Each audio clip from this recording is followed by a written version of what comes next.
আসসালামু আলাইকুম। স্বার্থের পাগল দুনিয়া, স্বার্থ ছাড়া কেউ পাশে থাকে না। এখন এটা আমার অভিজ্ঞতা থেকে বলছি।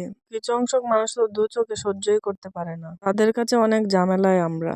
তাদের খাওয়ানো পরানো লাগে না, কোনো ডিস্টার্বও করি না তাদের। তাও কিছু অংশক মানুষের জ্বালা। তারা সবসময় পিছে লেগেই থাকে। একটা না একটা ঝামেলা সৃষ্টি করেই থাকে সারাক্ষণ।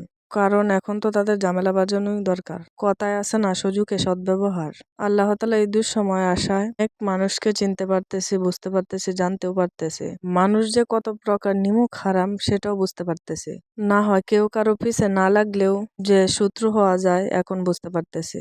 কোনো ঝামেলা করা লাগে না। দুঃসময় আসলে এমনিতেই মানুষ খারাপ আচরণ করবে, আর এটাই বাস্তবতার প্রমাণ।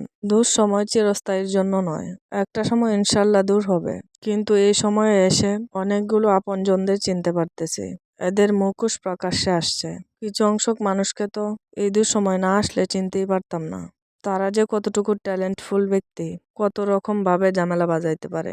একটু স্বার্থের ব্যাঘাত ঘটলেই মানুষ তার অতীত বলে যায়, তার আসল রূপ চেহারাটা দেখিয়ে দেয়। মানুষ যে কতটুকু হিংস্র হয় তা বুঝিয়ে দেয়। মাঝে মধ্যে মনে হয় বনের পশুও ভালো কিছু অংশক মানুষের থেকে। কারণ বনের পশু আঘাত করলে বুঝে শুনে করে, আর মানুষ তো বড় বিষাক্ত। সুযোগ পেলেই ছবল দেয়, কারণ এটাই বাস্তবভাবে দেখিয়ে দিচ্ছে। ইনশাআল্লাহ সব একদিন ঠিক হয়ে যাবে। আল্লাহ তাআলার উপর ভরসা আছে, ঠিক একদিন সবকিছু সমাধান করবেন উনি। আমাদের আগের জায়গাটায় আমাদেরকে ফিরিয়ে দিবেন। আল্লাহ তাআলার উপর আশাবাদী।